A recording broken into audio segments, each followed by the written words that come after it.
अक्सर जब हम मंदिर जाते हैं तो पंडित जी हमें भगवान का चरणामृत देते हैं। क्या कभी हमने ये जानने की कोशिश की है कि चरणामृत का क्या महत्व है? शास्त्रों में कहा गया है, अकाल मृत्युहरणम सर्व व्याधि विनाशनम विष्णु पादोकम पीत्वा पुनर्जन्म न विद्यते। अर्थात भगवान विष्णु के चरण का अमृत रूपी जल समस्त पाप व्याधि को समन करने वाला है तथा औषधि के समान है। जो चरणामृत पीता है उसका पुनः जन्म नहीं होता। जल तब तक जल ही रहता है जब तक भगवान के चरणों से नहीं लगता।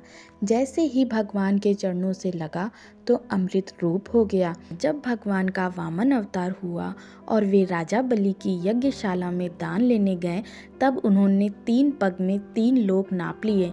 जब उन्होंने पहले पग में नीचे के लोक नाप लिए और दूसरे में ऊपर के लोक नापने लगे, तो जैसे ही ब्रह्मलोक में उनका चरण गया तो ब्रह्मा जी ने अपने कमंडल में से जल लेकर भगवान के चरण धोए और फिर चरणामृत को वापस अपने कमंडल में रख लिया।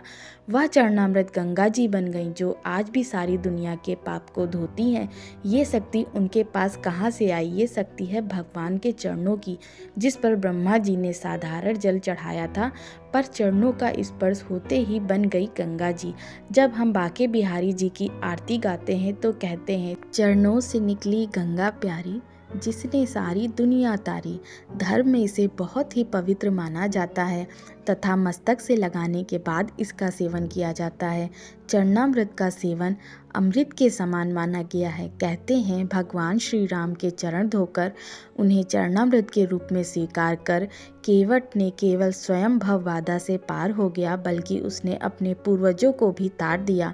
चरणामृत का महत्व सिर्फ धार्मिक ही नहीं, चिकित्सीय भी है। चरणामृत का जल हमेशा तांबे पात्र में रखना चाहिए। जय श्री कृष्ण।